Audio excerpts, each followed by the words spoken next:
जी आਇਆਂ ਨੂੰ ਪਿਆਰੇ ਵਿਦਿਆਰਥੀਓ 7ਵੀਂ ਜਮਾਤ ਦੀ ਗਣਿਤ ਦੀ ਕਿਤਾਬ ਦਾ ਪਾਠ 6ਵਾਂ ਤ੍ਰਿਭੁਜਾਂ ਤੇ ਇਹਦੀ ਪਰਿਭਾਸ਼ਾਵਾਂ ਅਤੇ ਸਿਧਾਂਤ ਦੀ 5ਵੀਂ ਕਿਸ਼ਤ ਇਸ ਵੀਡੀਓ ਵਿੱਚ ਅਸੀਂ ਕਰਨ ਜਾ ਰਹੇ ਹਾਂ ਤੇ ਇਹਦੇ ਵਿੱਚ ਅਸੀਂ ਪਾਇਥਾਗੋਰਸ ਥਿਓਰਮ ਦੇ ਬਾਰੇ ਜਾਣਾਂਗੇ। ਬੜਾ ਹੀ ਮਹੱਤਵਪੂਰਨ ਵਿਸ਼ਾ ਹੈ, ਸੋ ਵੀਡੀਓ ਨੂੰ ਬੜੇ ਧਿਆਨ ਦੇ ਨਾਲ ਦੇਖੋ, ਸੁਣੋ ਅਤੇ ਸਮਝੋ ਤੇ ਮਗਰੋਂ ਦੀ ਇਹ ਸਾਰੀ ਗੱਲਾਂ ਨੂੰ ਤੁਸੀਂ ਬਿਨਾਂ ਦੇਖੇ ਆਪਣੇ ਆਪ ਰਫ ਪੇਪਰ ਲੈ ਕੇ, ਕਾਗਜ਼ ਲੈ ਕੇ, ਕਲਮ ਲੈ ਕੇ ਇਹਨਾਂ ਸਾਰਿਆਂ ਨੂੰ ਕਰਨ ਦਾ ਅਭਿਆਸ ਆਪਣੇ ਆਪ ਬਿਨਾਂ ਦੇਖੇ ਜ਼ਰੂਰ ਕਰਨਾ ਹੈ। ਸੋ ਇਹ ਸਾਰੀ ਗੱਲਾਂ ਨੂੰ ਤੁਸੀਂ ਆਪਣੀ ਨੋਟਬੁੱਕ ਵਿੱਚ ਹੀ ਉਤਾਰ ਲਓ। ਸੋ ਆਓ ਸ਼ੁਰੂ ਕਰੀਏ।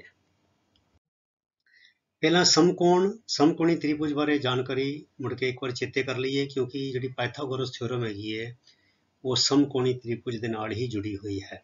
ਠੀਕ ਹੈ, ਸੋ ਕਿਸੇ ਵੀ ਸਮਕੋਣੀ ਤ੍ਰਿਭੁਜ ਵਿੱਚ ਸਮਕੋਣ ਦੇ ਸਾਹਮਣੇ ਵਾਲੀ ਭੁਜਾ ਨੂੰ ਕਰਨ ਕਿਹਾ ਜਾਂਦਾ ਹੈ। ਇਹ ਵਾਲੀ ਨੂੰ ਇਹਨੂੰ ਕਰਨ ਕਿਹਾ ਜਾਂਦਾ, ਹਾਈਪੋਟੇਨਿਊਸ। ਠੀਕ ਹੈ, ਕਰਨ ਸਮਕੋਣੀ ਤ੍ਰਿਭੁਜ ਦੀ ਸਭ ਤੋਂ ਲੰਬੀ ਭੁਜਾ ਹੁੰਦੀ ਹੈ, ਇਹ ਸਭ ਤੋਂ ਲੰਬੀ ਭੁਜਾ ਹੈ। ਦੂਜੀਆਂ ਦੋ ਭੁਜਾਵਾਂ ਨੂੰ ਲੰਬ ਅਤੇ ਆਧਾਰ ਕਿਹਾ ਜਾਂਦਾ ਹੈ। ਖੜੀ ਵਾਲੀ ਨੂੰ ਲੰਬ ਕਹਿ ਦਿੰਦੇ ਆ, ਲੇਟਵੀਂ ਨੂੰ ਆਧਾਰ ਕਹਿ ਦਿੰਦੇ ਆ, ਜਾਂ ਸਾਂਝੇ ਤੌਰ ਤੇ ਬਾਹਾਂ ਕਿਹਾ ਜਾਂਦਾ ਹੈ। ਸੋ ਇਹ ਦੋਨਾਂ ਨੂੰ ਬਾਹਾਂ ਕਿਹਾ ਜਾਂਦਾ ਹੈ, ਏ ਬੀ BC ਨੂੰ, AC ਨੂੰ ਕਰਨ ਕਿਹਾ ਜਾਂਦਾ ਹੈ। ਚਿੱਤਰ ਵਿੱਚ AC ਕਰਨ ਹੈ, ਕਿਉਂਕਿ ਸਮਕੋਣ ਦੇ ਸਨਮੁਖ ਹੈ। AB ਲੰਬ ਹੈ, ਕਿਉਂਕਿ ਖੜਵੀਂ ਹੈ, ਅਤੇ BC ਆਧਾਰ ਹੈ ਕਿਉਂਕਿ ਲੇਟਵੀਂ ਹੈਗੀ ਹੈ। ਦੋਨੋਂ AB ਅਤੇ BC ਨੂੰ ਸਾਂਝੇ ਤੌਰ ਤੇ ਬਾਹਾਂ ਕਿਹਾ ਜਾ ਸਕਦਾ ਹੈ। ਠੀਕ ਹੈ, ਸੋ ਐਸੀ ਬੱਚੋ ਜਾਣਕਾਰੀ ਜਿਹੜੀ ਅਸੀਂ ਪਹਿਲੇ ਵੀਡੀਓਜ਼ ਵੀ ਕੀਤੀ ਹੈ ਤੇ ਹੁਣ ਇਹਨੂੰ ਅਸੀਂ ਮੁੜ ਕੇ ਚੇਤਾ ਕਰਾਇਆ ਤਾਂ ਕਿ ਸਾਡੀ ਪਾਇਥਾਗੋਰਸ ਥਿਓਰਮ ਦੀ ਜਿਹੜੀ ਸਮਝ ਹੈ ਉਹ ਸਾਨੂੰ ਠੀਕ ਤਰ੍ਹਾਂ ਹੋ ਜਾਏ। ਹੁਣ ਬੱਚਿਓ ਪਾਇਥਾਗੋਰਸ ਥਿਓਰਮ, ਇਹ ਜਿਹੜੀ ਗੱਲ ਹੈ ਇਹਨੂੰ ਤੁਸੀਂ ਚੰਗੀ ਤਰ੍ਹਾਂ ਕੰਠ ਕਰ ਲੈਣਾ ਹੈ। ਪਾਇਥਾਗੋਰਸ ਥਿਓਰਮ ਦੇ ਮੁਤਾਬਕ ਕਿਸੇ ਵੀ ਸਮਕੋਣੀ ਤ੍ਰਿਭੁਜ ਵਿੱਚ ਕਰਨ ਦਾ ਵਰਗ AC ਦਾ ਵਰਗ, ਠੀਕ ਹੈ, ਤ੍ਰਿਭੁਜ ਦੀਆਂ ਬਾਕੀ ਦੋ ਭੁਜਾਵਾਂ ਦੇ ਵਰਗਾਂ ਦੇ ਜੋੜ ਦੇ ਬਰਾਬਰ ਹੁੰਦਾ ਹੈ। ਬਾਕੀ ਦੋ ਕਿਹੜੀਆਂ, AB ਅਤੇ BC, ਇਹਦਾ ਵਰਗ ਲੈ ਲਓ, ਇਹਦਾ ਵਰਗ ਲੈ ਲਓ, ਦੋਨੋਂ ਜੋੜ ਦਿਓ, ਅਰਥਾਤ AC ਦਾ ਵਰਗ ਜਾਂ AC ਦੀ ਘਾਤ 2 ਬਰਾਬਰ AB ਦਾ ਵਰਗ ਜਮਾ BC ਦਾ ਵਰਗ। ਇਹ ਬੱਚਿਓ ਹੈਗਾ ਪਾਇਥਾਗੋਰਸ ਦਾ ਸਿਧਾਂਤ, ਤੇ ਇਹਨੂੰ ਤੁਸੀਂ ਚੰਗੀ ਤਰ੍ਹਾਂ ਰੱਟਾ ਲਾ ਲਓ। ਇਹ ਤੁਹਾਡੇ ਮੂੰਹ ਤੇ ਪਾਣੀ ਵਾਂਗੂ ਚੜਿਆ ਹੋਣਾ ਚਾਹੀਦਾ ਹੈ। ਇਸ ਗੱਲ ਨੂੰ, ਥਿਓਰਮ ਨੂੰ, ਇਹ ਫਾਰਮੂਲੇ ਨੂੰ ਤੇ ਇਸ ਗੱਲ ਨੂੰ ਚੰਗੀ ਤਰ੍ਹਾਂ ਤੁਸੀਂ ਕੰਠ ਕਰ ਲੈਣਾ। ਠੀਕ ਹੈ, ਅੱਗੇ ਚਲੀਏ। ਅਸੀਂ ਹੁਣ ਪਾਇਥਾਗੋਰਸ ਥਿਓਰਮ ਨੂੰ ਸਮਝਾਂਗੇ ਪ੍ਰੈਕਟੀਕਲੀ। ਠੀਕ ਹੈ, ਸੋ ਬੱਚਿਓ A ਸੈਂਟੀਮੀਟਰ ਅਤੇ B ਸੈਂਟੀਮੀਟਰ ਵਾਲੀਆਂ ਬਾਹਾਂ, A ਸੈਂਟੀਮੀਟਰ B ਸੈਂਟੀਮੀਟਰ ਵਾਲੀਆਂ ਬਾਹਾਂ ਅਤੇ C ਸੈਂਟੀਮੀਟਰ ਵਾਲਾ ਕਰਨ, ਇਹ ਕਰਨ ਹੈਗਾ, ਵਾਲੇ ਕਰਨ ਦੇ 8 ਬਰਾਬਰ ਦੇ ਸਮਕੋਣੀ ਤ੍ਰਿਭੁਜ ਕੱਟੋ। 1 2 3 4 5 6 7 8 ਤ੍ਰਿਭੁਜ ਕੱਟ ਲਏ। ਤੁਸੀਂ ਬੱਚਿਓ ਪਤਲਾ ਗੱਤਾ ਲੈ ਸਕਦੇ ਹੋ ਜਾਂ ਮੋਟਾ ਕਾਗਜ਼ ਲੈ ਸਕਦੇ ਹੋ। ਠੀਕ ਹੈ, ਹਰੇਕ ਤ੍ਰਿਭੁਜ ਦਾ ਖੇਤਰਫਲ ਇੱਕੋ ਹੀ ਹੈ, ਕਿਉਂਕਿ ਉਹਦੀ ਲੰਬਾਈ, ਉਹਦੀ ਜਿਹੜੀ ਹੈ, ਇਹ ਦੋ ਬਾਹਾਂ ਦੀ ਲੰਬਾਈ ਇੱਕੋ ਹੈ, ਕਰਨ ਦੀ ਲੰਬਾਈ ਇੱਕ ਹੈ, ਤੇ ਖੇਤਰਫਲ ਇੱਕੋ ਹੀ ਹੋਗਾ। ਦੇਖੋ ਇਹ ਤੈਅ ਲਾ ਕੇ ਇੱਕ ਦੂਜੇ ਦੇ ਉੱਤੇ ਕਰਕੇ ਤੁਸੀਂ 8 ਕੱਟ ਸਕਦੇ ਹੋ। ਸਮਕੋਣੀ ਤ੍ਰਿਭੁਜ ਹੋਣਾ ਚਾਹੀਦਾ, ਇਹ ਕੋਣ 90 ਡਿਗਰੀ ਦਾ ਹੋਣਾ ਚਾਹੀਦਾ। ਤੇ ਤੁਹਾਡੀ ਸਹੂਲਤ ਲਈ ਮੈਂ ਲਿਖ ਦਿੱਤਾ ਹੈ ਕਿ ਤੁਸੀਂ ਜੇ ਸੌਖਾ ਕਰਨਾ ਹੈ, A ਨੂੰ 4 ਸੈਂਟੀਮੀਟਰ ਲੈ ਲਓ, B ਨੂੰ 3 ਸੈਂਟੀਮੀਟਰ ਲੈ ਲਓ ਤੇ C ਨੂੰ 5 ਸੈਂਟੀਮੀਟਰ ਲੈ ਲਓ। ਫੁੱਟੇ ਦੇ ਨਾਲ ਨਾਪ ਕੇ ਤੁਸੀਂ ਇੱਕ ਮੋਟਾ ਕਾਗਜ਼ ਲਵੋ ਜਾਂ ਗੱਤਾ ਲਵੋ ਪੁਰਾਣਾ, ਉਹ 'ਤੇ ਤੁਸੀਂ ਇੱਦਾਂ ਇਹ ਜਿਹੜਾ ਤ੍ਰਿਭੁਜ ਆਕਾਰ ਬਣਾ ਲਓ। ਇਹ ਇੱਦਾਂ 4 ਸੈਂਟੀਮੀਟਰ, 3 ਸੈਂਟੀਮੀਟਰ ਤੇ 5 ਸੈਂਟੀਮੀਟਰ। ਠੀਕ ਹੈ, ਤੇ ਇੱਦਾਂ 8 ਤ੍ਰਿਭੁਜ ਬਰਾਬਰ ਦੇ ਕੱਟ ਲਓ। ਇਹ ਬੱਚਿਓ ਇਹ ਕਿਰਿਆ ਬੜੀ ਰੋਚਕ ਹੈਗੀ ਹੈ, ਇਹਨਾਂ ਪਾਇਥਾਗੋਰਸ ਥਿਓਰਮ ਸਾਨੂੰ ਸਮਝ ਆ ਜਾਏਗੀ। ਤੇ ਦੂਜਾ ਕੰਮ ਕੀ ਕਰਨਾ ਹੈ, ਫਿਰ A ਜਮਾ B, ਜਿੰਨਾ A ਲਿਆ ਤੇ ਜਿੰਨਾ B ਲਿਆ ਦੋਨਾਂ ਨੂੰ ਜੋੜ ਕੇ ਉਸ ਸੈਂਟੀਮੀਟਰ ਦੀ ਭੁਜਾ ਵਾਲੇ ਦੋ ਬਰਾਬਰ ਦੇ ਵਰਗ ਕੱਟੋ।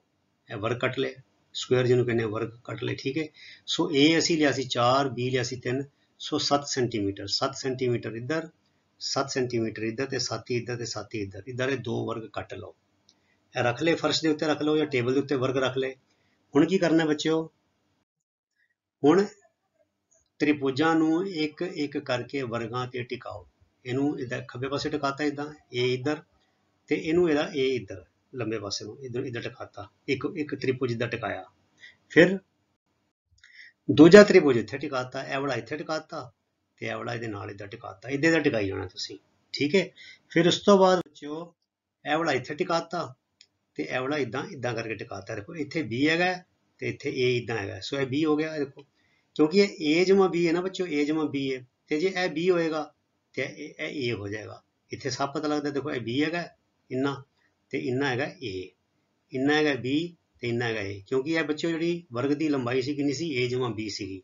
सो जे ए होएगा तो अगे आपे इत्थे बी आ जाएगा तो इत्थे भी ए आ जाएगा। ठीक है, हुण देखो अगे करांगे चौथा जिले करांगे ते सो चौथा वर्ग असीं रख दिता, ਇਹਦੇ ਵਿੱਚ चौथा त्रिभुज रखता, इत्थे भी चार त्रिभुज आ गए, 1 2 3 4, इत्थे भी आ गए 1 2 3 4। बच्चों बस त्रिभुज रखण दे ढंग वखरे वखरे ने, बाकी ਇਹਦੇ ਵਿੱਚ भी एक नीला हिस्सा है बच गया, ਜਿਹੜਾ नीला वर्ग ਸੀਗਾ ना, ਉਹਨੇ ਉਹਦੇ ਜੋ चार त्रिभुजां ने ਇਹਨੂੰ ਢੱਕ ਲਿਆ ਇਦਾਂ, ਤੇ ਸਾਡਾ ਇਹ ਵਾਲਾ ਪਾਸਾ ਰਹਿ ਗਿਆ, ਤੇ ਇਹਨੇ दो त्रिभुजां ने ਇਹ ਹਿੱਸਾ ਢੱਕ ਦਿੱਤਾ, दो त्रिभुजां ने ਇਹ वाला ਹਿੱਸਾ ਢੱਕ ਦਿੱਤਾ, ਤੇ ਇਹ ਇੱਕ ਨੀਲਾ वर्ग ਇੱਥੇ ਰਹਿ ਗਿਆ ਤੇ ਇੱਕ ਛੋਟਾ ਨੀਲਾ वर्ग ਇੱਥੇ ਰਹਿ ਗਿਆ। ਸੋ ਬੱਚਿਓ ਜਦੋਂ 8 त्रिभुज ਜਿਹੜੇ ਰਹੇ ਸੀ, 4 ਇਹਦੇ ਵਿੱਚ ਟਿਕਾਤੇ ਤੇ 4 ਇਹਦੇ ਵਿੱਚ ਟਿਕਾਤੇ, ਤੇ ਸਾਡੇ ਕੋਲ ਇਹ ਚੀਜ਼ ਬਣ ਗਈ। ਹੁਣ ਦੇਖੋ ਅੱਗੇ ਕੀ ਕਰਨਾ ਹੈ, ਹੁਣ ਅੱਗੇ ਬੱਚਿਓ ਇਦਾਂ ਕਰਨਾ ਹੈ, ਖੱਬੇ वर्ग ਦੇ ਨੀਲੇ ਹਿੱਸੇ ਦਾ ਖੇਤਰਫਲ, ਖੱਬਾ वर्ग ਇਹ ਵਾਲਾ ਖੱਬੇ ਪਾਸੇ वर्ग ਤੇ ਇਹਦਾ ਨੀਲਾ ਹਿੱਸਾ ਜਿਹੜਾ ਹੈ ਵੇ, ਇਹਦਾ ਖੇਤਰਫਲ ਕਿਹਦੇ ਬਰਾਬਰ ਹੋਏਗਾ, वर्ग का खेत्रफल घटा 4 त्रिभुजां का खेत्रफल। इदां ही होगा ना बच्चों, जे मैं चाहां कि यह कितना है नीला हिस्सा, तो मैं कहूँगा जी पूरा वर्ग है ਇਹਦਾ खेत्रफल लवो तो तो 4 त्रिभुजां के खेत्रफल घटा दो, कट दो बच्चों, घटा दो तो मेरे को नीले हिस्से का खेत्रफल आ जाएगा। ठीक है, इसी तरह जिहड़ा हैगा बच्चों सज्जा जिहड़ा वर्ग है, सज्जे वर्ग के नीले हिस्से का खेत्रफल किहदे बराबर होएगा, पूरे वर्ग का खेत्रफल ते घटा 4 त्रिभुजां का खेत्रफल। सो वर्ग का खेत्रफल घटा 4 त्रिभुजां का खेत्रफल। इदां ही है ना बच्चों, अगे चलिए। हुण बच्चों की होएगा, क्योंकि ਇਹਦੇ ਵਿੱਚੋਂ ਵੀ वर्ग तो ਇੱਕੋ ਹੀ ਸੀਗੇ, a जमा b, ਇਹ वर्ग भी ਇੱਕੋ ਜਿਹੇ ਸੀਗੇ a जमा b, ਤੇ ਇਹਦੇ ਵਿੱਚੋਂ ਵੀ ਮੈਂ 4 त्रिभुज ਘਟਾਏ ਤੇ ਇਹਦੇ ਵਿੱਚੋਂ ਵੀ ਮੈਂ 4 त्रिभुज ਘਟਾਏ, ਇੱਕੋ ਜਿਹੀ ਚੀਜ਼ ਘਟਾਈ ਨਾ। ਮੰਨ ਲਓ ਮੇਰੇ ਕੋਲ 10 ਬਾਂਡੇ ਇੱਕ ਪਾਸੇ ਨੇ, 10 ਬਾਂਡੇ ਇੱਕ ਪਾਸੇ ਨੇ, ਤੇ मैं खब्बे पासे 2 बांटे कट दिते, सज्जे पासे बांटे कट दिते 2, तो किन्ने बचे 8 बचे ना। सो ਇਹਦੇ ਵਿੱਚੋਂ ਇੱਕੋ ਜਿਹੇ वर्ग ਵਿੱਚੋਂ मैं 4 त्रिभुज घटाते, इदां घटाए ਤੇ ਇੱਥੋਂ ਦੀ ਮੈਂ ਇਦਾਂ ਘਟਾਤੇ, 4 इधर घटाते। ਇਹਦਾ मतलब ਕੀ ਹੈ ਬੱਚੇ ਕਿ ਨੀਲੇ ਹਿੱਸੇ ਦਾ ਖੇਤਰਫਲ ਜਿਹੜਾ ਇਹ ਵਾਲਾ ਹੈ, ਇਹ ਨੀਲੇ ਖੇਤਰਫਲ ਦੇ ਬਰਾਬਰ ਹੈ ਦੋਨਾਂ ਦੇ ਜੋੜ ਕੇ। ਸੋ ਇਹਦਾ मतलब ਕਿ ਖੇਤਰਫਲ ਨੀਲਾ ਹਿੱਸਾ ਖੱਬਾ वर्ग बराबर ਖੇਤਰਫਲ नीला हिस्सा सज्जा वर्ग, ਇਹ ਨੀਲਾ ਹਿੱਸਾ ਤੇ ਨੀਲਾ ਹਿੱਸਾ ਇੰਨਾ ਸਾਰਾ। ਤੇ ਹੁਣ ਬੱਚਿਓ ਖੇਤਰਫਲ ਜਿਹੜਾ ਨੀਲਾ ਹਿੱਸਾ ਖੱਬਾ वर्ग ਹੈ ਉਹ ਕਿਹਦੇ ਬਰਾਬਰ ਹੈ, ਇਹ ਇੱਕ वर्ग ਬਣ ਗਿਆ, ਦੇਖੋ ਸੀ ਸੀ ਸੀ ਤੇ ਸੀ, ਇਹ वर्ग ਬਣ ਗਿਆ ਨਾ। ਤੇ ਬੱਚਿਓ वर्ग ਦਾ ਖੇਤਰਫਲ ਕੀ ਹੁੰਦਾ ਹੈ, ਸੀ ਗੁਣਾ ਸੀ, ਸੀ ਸਕੁਆਇਰ, ਸੀ ਦੀ ਘਾਤ 2, ਇਹ ਹੋ ਗਿਆ। ਤੇ ਖੇਤਰਫਲ ਨੀਲਾ वर्ग, ਇਹ ਨੀਲਾ ਹਿੱਸਾ ਸੱਜਾ वर्ग ਨੀਲੇ ਹਿੱਸੇ ਦਾ, ਇੱਕ ਇਹ वर्ग ਬਣ ਗਿਆ, ਇਹਦੀ ਇੱਕ ਭੁਜਾ ਹੈਗੀ ਹੈ, ਇੱਕ ਹੈਗੀ ਹੈ, ਤੇ ਕੀ ਬਣ ਜਾਏਗਾ a ਸਕੁਆਇਰ ਬਣ ਗਿਆ, a ਦੀ ਘਾਤ 2, ਤੇ ਇੱਕ वर्ग ਹੈਗਾ ਨੀਲੇ ਰੰਗ ਦਾ, ਇਹਦੀ ਭੁਜਾ b ਹੈਗੀ ਹੈ ਤੇ ਇਹਦੀ ਭੁਜਾ ਵੀ b ਹੈਗੀ ਹੈ। ਸੋ b ਗੁਣਾ b, b ਦੀ ਘਾਤ 2, ਸੋ b ਸਕੁਆਇਰ। ਹੁਣ ਬੱਚੋ ਇਹ ਦੇਖੋ, ਇਹ ਕਹਿੰਦੇ ਅਸੀਂ ਪਰ ਜਾਣ ਲਿਆ ਕਿ ਨੀਲਾ ਹਿੱਸਾ ਖੱਬੇ वर्ग ਦਾ ਬਰਾਬਰ ਹੈ ਨੀਲੇ ਹਿੱਸੇ ਸੱਜੇ वर्ग ਦੇ। ਹੁਣ ਖੱਬਾ वर्ग ਹੈਗਾ c ਸਕੁਆਇਰ, c ਦੀ ਘਾਤ 2, c ਦਾ वर्ग, ਤੇ ਸੱਜਾ वर्ग ਹੈ, ਸੱਜਾ ਹਿੱਸਾ ਹੈਗਾ ਆਪਣੀ सज्जे वर्ग का नीला हिस्सा है ए की घात 2 जमा बी की घात 2, ए वर्ग जमा बी वर्ग, पर दोनों बराबर ने। इस तरह सी वर्ग बराबर ए वर्ग जमा बी वर्ग, जो कि पाइथागोरस थ्योरम है। यह भी बच्चों पाइथागोरस थ्योरम नूं सिद्ध करन दा एक प्रैक्टिकल तरीका। ते आओ एक चीज़ होर देखिए, ਇਹਦੀ ਹੁਣ पड़ताल करते हैं आपां। असीं मन्निया सी ए बराबर 4, बी बराबर 3 एंड C बराबर 5 सेंटीमीटर, असीं यही मन्निया सी ना बच्चों। सो पाइथागोरस थ्योरम मुताबिक C की घात C वर्ग बराबर A वर्ग जमा B वर्ग। ठीक है, सो A B C का मुल भरते हुए, सो C कितना है 5, A कितना है 4 ते B कितना है 3। सो 5 का वर्ग की होंगे 5 गुणा 5 25, 25 आ गया। 4 का वर्ग की होंगे 4 गुणा 4 16, ते 3 का वर्ग कितना होंगे 3 गुणा 3 9। हुण 16 और 9 कितना होंगे बच्चों 25। सो खब्बे पासे भी 25, सज्जे पासे भी 25, जो कि सही है। सो यह साडी पाइथागोरस थ्योरम की जिहड़ी व्यवहारक क्रिया सी, प्रैक्टिकल एक्टिविटी सी, यह साडी सच्ची साबित हुई है। हुण एक होर देखिए, पाइथागोरस थ्योरम की व्यवहारक पड़ताल। ठीक है, सख्त कागज़ का या पतले गत्ते का एक समकोणी त्रिभुज तैयार करो ਜਿਸ ਦੀਆਂ ਭੁਜਾਵਾਂ A ਅਤੇ B ਹਨ, A ਅਤੇ B ਹਨ, ਅਤੇ ਕਰਨ C ਹੈ। ਜੋ ਮਰਜ਼ੀ ਲੈ ਲਓ ਤੁਸੀਂ, 3 4 5 ਸੈਂਟੀਮੀਟਰ ਲਓ, ਜਿੱਦਾਂ ਮੈਂ ਤੁਹਾਨੂੰ ਪਹਿਲੇ ਕਿਹਾ ਉੱਦਾਂ ਲੈ ਲਓ, ਜਾਂ ਤੁਸੀਂ ਕੋਈ ਵੀ ਨਾਪ ਕੇ ਲੈ ਸਕਦੇ ਹੋ। ਕੋਈ ਮਤਲਬ ਕਿ ਨਾਪਣ ਦੀ ਲੋੜ ਨਹੀਂ, ਤੁਸੀਂ ਬਸ ਇੱਕ ਸਮਕੋਣੀ ਤ੍ਰਿਭੁਜ ਲੈਣਾ ਹੈ। ਸਮਕੋਣੀ ਤ੍ਰਿਭੁਜ ਇਹਦਾ ਕੱਟ ਲਓ ਨਾਪ ਕੇ ਫੁੱਟੇ ਦੇ ਨਾਲ ਚੰਗੀ ਤਰ੍ਹਾਂ, ਠੀਕ ਹੈ। ਫਿਰ ਕੀ ਕਰਨਾ ਹੈ, ਹੁਣ ਭੁਜਾ A ਦਾ ਇੱਕ ਵਰਗ ਤਿਆਰ ਕਰੋ ਅਤੇ ਉਸ ਨੂੰ ਲੰਬ A ਨਾਲ ਮਿਲਾਓ, ਟਿਕਾਓ। ਇਹ ਬੱਚੋ ਜਿੰਨਾ ਵੱਡਾ ਲੰਬ ਹੈ ਨਾ, ਉਨਾ ਵੱਡਾ ਇੱਕ ਵਰਗ ਤਿਆਰ ਕਰ ਲਓ। ਇਹਦੇ ਤਿਆਰ ਕਰ ਹੀ ਸਕਦੇ, ਨਾਪਣ ਦੀ ਲੋੜ ਹੀ ਨਹੀਂ।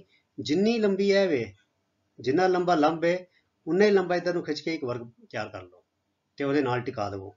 ਅੱਗੇ ਦੇਖੋ, ਫਿਰ ਹੁਣ ਭੁਜਾ B ਦਾ ਇੱਕ ਵਰਗ ਤਿਆਰ ਕਰੋ ਅਤੇ ਉਸ ਨੂੰ ਆਧਾਰ B ਨਾਲ ਟਿਕਾਓ। ਇਹ ਆਧਾਰ ਹੈਗਾ, ਸੋ ਜਿੰਨਾ ਇਹ ਹੈਗਾ ਉਨੀ ਹੀ ਲੰਬਾਈ ਦਾ ਵਰਗ ਇੱਕ ਲੈ ਕੇ, ਭੁਜਾ ਦੀ ਲੰਬਾਈ ਦਾ ਲੈ ਕੇ ਵਰਗ ਤਿਆਰ ਕਰ ਦਿਓ, B ਨਾਲ ਟਿਕਾ ਦਿਓ।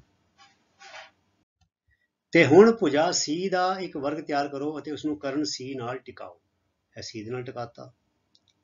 ਹੁਣ ਇੱਕ ਵਰਗ ਇੱਥੇ ਬਣ ਗਿਆ ਜਿਹਦੀ ਭੁਜਾ A, ਇੱਕ ਵਰਗ ਇੱਥੇ ਬਣ ਗਿਆ ਜਿਹਦੀ ਭੁਜਾ B, ਇੱਕ ਵਰਗ ਇੱਥੇ ਬਣ ਗਿਆ ਜਿਹਦੀ ਭੁਜਾ ਹੈ C।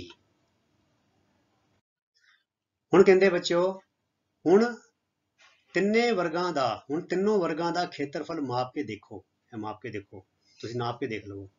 ਤੁਸੀਂ ਪਾਓਗੇ ਕਿ ਕਰਨ ਵਾਲੇ ਵਰਗ ਦਾ ਖੇਤਰਫਲ, ਇਹ ਕਰਨ ਵਾਲੇ ਵਰਗ ਦਾ ਖੇਤਰਫਲ ਇਹ ਕੀ ਹੈ, C², C ਦੀ ਘਾਤ 2। ਇਹ ਵਰਗ ਇਹਦਾ ਖੇਤਰਫਲ ਕੀ ਹੈ ਬੱਚਿਓ, C ਦੀ ਘਾਤ 2 C ਵਰਗ ਹੈਗਾ, ਠੀਕ ਹੈ। ਕਰਨ ਵਾਲੇ ਵਰਗ ਦਾ ਖੇਤਰਫਲ ਦੂਜੇ ਦੋ ਵਰਗਾਂ ਦੇ ਖੇਤਰਫਲ ਦੇ ਜੋੜ ਦੇ ਬਰਾਬਰ ਹੈ।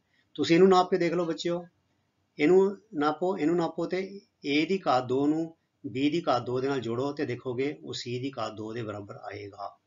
ਸੋ ਖੇਤਰਫਲ ਅਸੀਂ ਦੇਖਾਂਗੇ ਕਿ ਵਰਗ ਦਾ ਖੇਤਰ ਦੂਜੇ ਦੋ ਵਰਗਾਂ ਦੇ ਖੇਤਰਫਲ ਦੇ ਜੋੜ ਦੇ ਬਰਾਬਰ ਹੈ। ਦੂਜੇ ਸ਼ਬਦਾਂ ਵਿੱਚ C ਵਰਗ ਬਰਾਬਰ A ਵਰਗ ਜਮਾ B ਵਰਗ। ਇਹ ਪਾਇਥਾਗੋਰਸ ਥਿਓਰਮ ਦੀ ਵਿਵਹਾਰਕ ਪੁਸ਼ਟੀ ਹੈ, ਪੜਤਾਲ ਹੈ, ਚੈਕਿੰਗ ਹੈ, ਠੀਕ ਹੈ ਬੱਚਿਓ। ਅੱਗੇ ਚਲੀਏ, ਅੱਗੇ ਆ ਗਿਆ ਬੱਚਿਓ ਪਾਇਥਾਗੋਰਸ ਥਿਓਰਮ ਦਾ ਉਲਟ, ਇਹਨੂੰ ਕਹਿੰਦੇ ਕਨਵਰਸ, ਠੀਕ ਹੈ। ਪਾਇਥਾਗੋਰਸ ਥਿਓਰਮ ਦਾ ਉਲਟ ਵੀ ਸਹੀ ਹੈ। ਹੁਣ ਉਲਟ ਕੀ ਹੁੰਦਾ ਬੱਚਿਓ, ਅਰਥਾਤ ਜੇਕਰ ਕਿਸੇ ਤ੍ਰਿਭੁਜ ਦੀ ਸਭ ਤੋਂ ਲੰਬੀ ਭੁਜਾ ਦਾ ਵਰਗ ਬਾਕੀ ਦੋ ਭੁਜਾਵਾਂ ਦੇ ਵਰਗਾਂ ਦੇ ਜੋੜ ਦੇ ਬਰਾਬਰ ਹੈ ਤਾਂ ਉਹ ਤ੍ਰਿਭੁਜ ਸਮਕੋਣੀ ਤ੍ਰਿਭੁਜ ਹੋਵੇਗਾ। ਇਹ ਹੈਗਾ ਬੱਚਿਓ ਇਹਦਾ ਉਲਟ। ਪਹਿਲੇ ਵਿੱਚ ਤਾਂ ਸੀਗਾ ਨਾ ਕਿ ਸਮਕੋਣੀ ਤ੍ਰਿਭੁਜ ਹੈ, ਤੇ ਜੇ ਹੋਵੇ ਤੇ ਕਰਨ ਦਾ ਵਰਗ ਜਿਹੜਾ ਹੈ ਬਾਕੀ ਦੋ ਭੁਜਾਵਾਂ ਦੇ ਵਰਗਾਂ ਦੇ ਜੋੜ ਦੇ ਬਰਾਬਰ ਹੋਏਗਾ। ਪਰ ਹੁਣ ਸਾਨੂੰ ਪਤਾ ਨਹੀਂ ਹੈਗਾ, ਇੱਕ ਤ੍ਰਿਭੁਜ ਦਿੱਤਾ ਹੋਇਆ ਹੈ, ਉਹਦੀਆਂ 3 ਭੁਜਾਵਾਂ ਦਿੱਤੀਆਂ ਹੋਈਆਂ, ਪਰ ਸਾਨੂੰ ਇਹ ਨਹੀਂ ਪਤਾ ਕਿ ਉਹ ਸਮਕੋਣੀ ਤ੍ਰਿਭੁਜ ਹੈ ਜਾਂ ਨਹੀਂ। ਤੇ ਚੈੱਕ ਕਰਨ ਦਾ ਕੀ ਤਰੀਕਾ ਹੈ, ਉਹ ਜੋ ਸਭ ਤੋਂ ਲੰਬੀ ਭੁਜਾ ਦਾ ਜਿਹੜਾ ਸਭ ਤੋਂ ਲੰਬੀ ਭੁਜਾ ਜਿਹੜੀ ਹੈਗੀ ਹੈ ਉਹਦਾ ਵਰਗ ਕਰੋ, ਇੱਕ ਪਾਸੇ ਕਰ ਲਓ, ਤੇ ਬਾਕੀ ਦੋ ਭੁਜਾਵਾਂ ਹੈ ਉਹਨਾਂ ਦੇ ਵਰਗ ਕਰੋ, ਉਹਨਾਂ ਨੂੰ ਜੋੜੋ। ਜੇ ਤੇ ਬੱਚਿਓ ਉਹਨਾਂ ਦਾ ਜੋੜ ਲੰਬੀ ਭੁਜਾ ਦੇ ਵਰਗ ਦੇ ਬਰਾਬਰ ਆਉਂਦਾ ਹੈ, ਫਿਰ ਉਹ ਤ੍ਰਿਭੁਜ ਸਮਕੋਣੀ ਤ੍ਰਿਭੁਜ ਹੋਵੇਗਾ। ਮਿਸਾਲ ਦੇ ਤੌਰ ਤੇ 5 ਸੈਂਟੀਮੀਟਰ, 12 ਸੈਂਟੀਮੀਟਰ ਤੇ 13 ਸੈਂਟੀਮੀਟਰ ਦੀਆਂ ਭੁਜਾਵਾਂ ਵਾਲਾ ਤ੍ਰਿਭੁਜ ਸਮਕੋਣੀ ਤ੍ਰਿਭੁਜ ਹੈ। ਹੁਣ ਸਾਨੂੰ ਪਤਾ ਨਹੀਂ ਨਾ, ਕਿਆ ਇੱਕ 5 ਸੈਂਟੀਮੀਟਰ ਹੈ ਭੁਜਾ, ਇੱਕ 12 ਸੈਂਟੀਮੀਟਰ ਹੈ, ਇੱਕ 13 ਸੈਂਟੀਮੀਟਰ ਹੈ, ਸਾਨੂੰ ਤਾਂ ਵੀ ਨਹੀਂ ਪਤਾ ਕਰਨ ਹੈ ਜਾਂ ਨਹੀਂ ਹੈਗਾ, ਸਮਕੋਣ ਹੈ ਕਿ ਨਹੀਂ ਹੈ, ਕੁਛ ਨਹੀਂ, ਬਸ 3 ਭੁਜਾਵਾਂ ਹੈਗੀਆਂ। ਕਹਿੰਦੇ ਇਹਨੂੰ ਪਤਾ ਲਗਾਓ ਕਿ ਸਮਕੋਣੀ ਤ੍ਰਿਭੁਜ ਹੈ ਜਾਂ ਨਹੀਂ, ਤੇ ਮੈਂ ਕਿਹਾ ਕੀ ਹੈ, ਤ੍ਰਿਭੁਜ ਸਮਕੋਣੀ ਤ੍ਰਿਭੁਜ ਹੈ, ਕਿਉਂਕਿ 13 ਦਾ ਵਰਗ ਕਿੰਨਾ ਹੋ ਗਿਆ, ਸਭ ਤੋਂ ਲੰਬੀ ਭੁਜਾ ਕਿਹੜੀ 13 ਦਾ ਕਿੰਨਾ 169, ਤੇ ਬਾਕੀ ਦੋ ਕਿਹੜੀਆਂ ਇਹ ਵਾਲੀਆਂ 505 ਦਾ ਵਰਗ ਕੀਤਾ ਜਮਾ 12 ਦਾ ਵਰਗ ਕੀਤਾ, 5 ਦਾ ਵਰਗ 25, 12 ਦਾ ਵਰਗ 144 ਤੇ 25 ਜਮਾ 144 169, ਇਹ ਵੀ 169 ਆ ਗਿਆ ਜੋੜ, ਤੇ ਇਹ ਵੀ 169। ਇਹਦਾ ਮਤਲਬ ਬੱਚਿਓ ਇਹਨਾਂ ਭੁਜਾਵਾਂ ਦੇ ਨਾਲ ਜਦੋਂ ਤੁਸੀਂ ਤ੍ਰਿਭੁਜ ਬਣਾਓਗੇ ਤੇ ਫਿਰ ਉਹ ਤ੍ਰਿਭੁਜ ਸਮਕੋਣੀ ਤ੍ਰਿਭੁਜ ਹੋਏਗਾ। ਇਹਨੂੰ ਕਿਹਾ ਜਾਂਦਾ ਹੈ ਪਾਇਥਾਗੋਰਸ ਥਿਓਰਮ ਦਾ ਉਲਟ, ਠੀਕ ਹੈ, ਜੋ ਕਿ ਸਹੀ ਹੈ। ਅਗਲੀ ਬੱਚਿਓ ਆਖਰੀ ਗੱਲ ਆ ਗਈ, ਪਾਇਥਾਗੋਰਸ ਤ੍ਰਿਗੁਟ ਜਾਂ ਤਿਕੜੀ। ਪਾਇਥਾਗੋਰਸ ਤਿਕੜੀ ਵੀ ਕਹਿ ਦਿੰਦੇ ਆ, ਪਾਇਥਾਗੋਰਸ ਤ੍ਰਿਗੁਟ ਵੀ ਕਹਿ ਦਿੰਦੇ ਆ, ਠੀਕ ਹੈ। ਕੋਈ ਵੀ 3 ਧਨਾਤਮਕ ਸੰਪੂਰਨ ਸੰਖਿਆਵਾਂ ਜੋ ਪਾਇਥਾਗੋਰਸ ਥਿਓਰਮ ਨੂੰ ਸੰਤੁਸ਼ਟ ਕਰਦੀਆਂ ਹਨ, ਉਹਨਾਂ ਨੂੰ ਪਾਇਥਾਗੋਰਸ ਤ੍ਰਿਗੁਟ ਜਾਂ ਪਾਇਥਾਗੋਰਸ ਤਿਕੜੀ ਕਿਹਾ ਜਾਂਦਾ ਹੈ, ਠੀਕ ਹੈ ਬੱਚਿਓ। ਜਿਹੜੇ ਸੰਖਿਆਵਾਂ 3 4 5 ਪਾਇਥਾਗੋਰਸ ਤ੍ਰਿਗੁਟ ਬਣਾਉਂਦੀਆਂ ਹਨ, ਇਹ ਤੇ ਸਿੱਖ ਚੁੱਕੇ ਹਾਂ। ਕਿਉਂ, 5 5 25, 4 4 16, 3 3 9, 16 ਔਰ 9 25, ਸੋ 25 ਜਿਹੜਾ ਹੈ ਉਹ ਇਸ 25 ਦੇ ਬਰਾਬਰ ਆ ਰਿਹਾ ਹੈ। ਇਹਨਾਂ ਵਰਗਾਂ ਨੂੰ ਜੋੜ ਕੇ ਇਹਨਾਂ ਦੇ ਦੋਨਾਂ ਦੇ ਵਰਗ ਕਰੋ, ਜੋੜੋ ਤੇ 25 ਆਉਂਦਾ ਤੇ ਇਹ ਵੀ 25 ਆਉਂਦਾ। ਇਹਨੂੰ ਕਹਿੰਦੇ ਨੇ ਪਾਇਥਾਗੋਰਸ ਤਿਕੜੀ, ਠੀਕ ਹੈ। ਪਾਇਥਾਗੋਰਸ त्रिगुट ਜਿਹੜੇ ਨੇ ਅਨੰਤ ਹਨ, ਅਨੰਤ ਬਣਾਈ ਜਾਓ ਵੱਡੀ ਤੋਂ। ਜਿਵੇਂ ਬੱਚਿਓ ਪ੍ਰਾਕਿਰਤਿਕ ਸੰਖਿਆਵਾਂ ਅਨੰਤ ਹਨ, ਪੂਰਨ ਸੰਖਿਆਵਾਂ ਅਨੰਤ ਹਨ, ਸੰਪੂਰਨ ਸੰਖਿਆਵਾਂ ਅਨੰਤ ਹਨ, ਇसी ਤਰ੍ਹਾਂ ਪਾਇਥਾਗੋਰਸ ਤਿਕੜੀਆਂ ਵੀ ਅਨੰਤ ਹਨ। ਸੋ ਪਾਇਥਾਗੋਰਸ ਤਿਕੜੀ ਦੀਆਂ ਕੁਝ ਹੋਰ ਮਿਸਾਲਾਂ ਇਸ ਤਰ੍ਹਾਂ ਹਨ। ਇਹ ਦੇਖੋ 5 12 13, ਸੋ 13 ਗੁਣਾ 13 169, 5 5 25, 12 12 144, ਸੋ 144 ਜਮਾ 25 ਹੁੰਦਾ 169। ਇसी तरह 6 8 10, 10 10 से 100, 6 6 36, 8 8 64, 36 और 64 हो गया 100। इस तरह का 25 गुणा 25 625, 7 7 49, 24 गुणा 24 576, 576 जमा 49 625। फिर आ गया 17 17 17, 17 का वर्ग होता है 299, 2 8 9, ठीक है। 8 8 64, 15 15 225, सो 225 जमा 64 कितना हो गया 299, 289। सो इस तरह बच्चों ਇਹ ਕੁਝ ਉਦਾਹਰਨਾਂ ਨੇ, ਇਹ ਤੁਸੀਂ ਕੰਠ ਕਰ ਲਓ। ਇਹ 3-4 ਮਿਸਾਲਾਂ 3-4 ਉਦਾਹਰਨਾਂ ਪਾਇਥਾਗੋਰਸ ਤਿਕੜੀਆਂ ਦੀਆਂ ਤੁਹਾਨੂੰ ਆਉਣੀਆਂ ਚਾਹੀਦੀਆਂ ਹਨ। ਸਭ ਤੋਂ ਛੋਟੀ ਹੈਗੀ 3 4 5, 3 3 9, 4 4 16, 5 5 25 ਹੈ ਨਾ। ਸੋ ਇਹ ਅਗਲੀਆਂ ਕੁਝ ਇੱਦਾਂ ਦੀਆਂ ਹੈਗੀਆਂ। ਸੋ ਤੁਸੀਂ ਇਹ 3-4 ਜਿਹੜੀਆਂ ਯਾਦ ਕਰ ਲਓ ਤਾਂ ਕਿ ਤੁਹਾਨੂੰ ਪਤਾ ਲੱਗ ਜਾਏ ਕਿ ਪਾਇਥਾਗੋਰਸ ਤਿਕੜੀ ਕਿੱਦਾਂ ਕੰਮ ਕਰਦੀ ਹੈ। ਸੋ ਬੱਚਿਓ ਪਾਇਥਾਗੋਰਸ ਤਿਕੜੀ ਹੋਰ ਕੁਝ ਨਹੀਂ, ਧਨਾਤਮਕ ਸੰਖਿਆਵਾਂ ਹਨ, ਸੰਪੂਰਨ ਸੰਖਿਆਵਾਂ ਜੋ ਕਿ ਪਾਇਥਾਗੋਰਸ ਥਿਓਰਮ ਨੂੰ ਸੰਤੁਸ਼ਟ ਕਰਦੀਆਂ ਹਨ, ਉਹਨਾਂ ਨੂੰ ਕਿਹਾ ਜਾਂਦਾ ਪਾਇਥਾਗੋਰਸ ਤਿਕੜੀ। ਸੋ ਐਸੀ ਪਿਆਰੇ ਵਿਦਿਆਰਥੀਓ ਤੁਹਾਡਾ ਤ੍ਰਿਭੁਜਾਂ ਦਾ 5ਵੀਂ ਕਿਸ਼ਤ ਦਾ ਵੀਡੀਓ, ਜਿਹਦੇ ਵਿੱਚ ਅਸੀਂ ਪਾਇਥਾਗੋਰਸ ਥਿਓਰਮ ਅਤੇ ਪਾਇਥਾਗੋਰਸ ਤਿਕੜੀ ਬਾਰੇ ਜਾਣਕਾਰੀ ਹਾਸਿਲ ਕੀਤੀ ਹੈ, ਇਹਦੀ ਵਿਵਹਾਰਿਕ ਪੁਸ਼ਟੀ ਜਾਣਕਾਰੀ ਕੀਤੀ ਹੈ, ਇਹਦੀ ਐਕਟੀਵਿਟੀ ਦੇਖੀ ਹੈ। ਸੋ ਸਾਰੀ ਗੱਲਾਂ ਨੂੰ ਤੁਸੀਂ ਬੱਚੇ ਆਪਣੇ ਆਪ ਕਰਿਓ। ਪਾਇਥਾਗੋਰਸ ਥਿਓਰਮ ਵੀ ਬੜੀ ਹੀ ਮਹੱਤਵਪੂਰਨ ਥਿਓਰਮ ਹੈ ਅਤੇ ਅਗਲੀ ਜਮਾਤਾਂ ਤੱਕ ਹਮੇਸ਼ਾ ਇਹਦੀ ਜਿਹੜੀ ਵਰਤੋਂ ਹੈ ਉਹ ਕੀਤੀ ਜਾਂਦੀ ਰਹੇਗੀ। ਸੋ ਪਿਆਰੇ ਵਿਦਿਆਰਥੀਓ ਤੁਸੀਂ ਇਸੇ ਤਰ੍ਹਾਂ ਨੇਮ ਨਾਲ, ਉਤਸ਼ਾਹ ਨਾਲ, ਅਨੁਸ਼ਾਸਨ ਨਾਲ ਆਪਣੀ ਪੜ੍ਹਾਈ ਕਰੀ ਚਲੋ ਅਤੇ ਅਗਲੇ ਵੀਡੀਓ ਤੱਕ ਲਈ ਗੁੱਡ ਬਾਏ। ਤੁਹਾਡਾ ਸਾਰਿਆਂ ਦਾ ਬਹੁਤ ਬਹੁਤ ਧੰਨਵਾਦ। ਰੱਬ ਰਾਖਾ।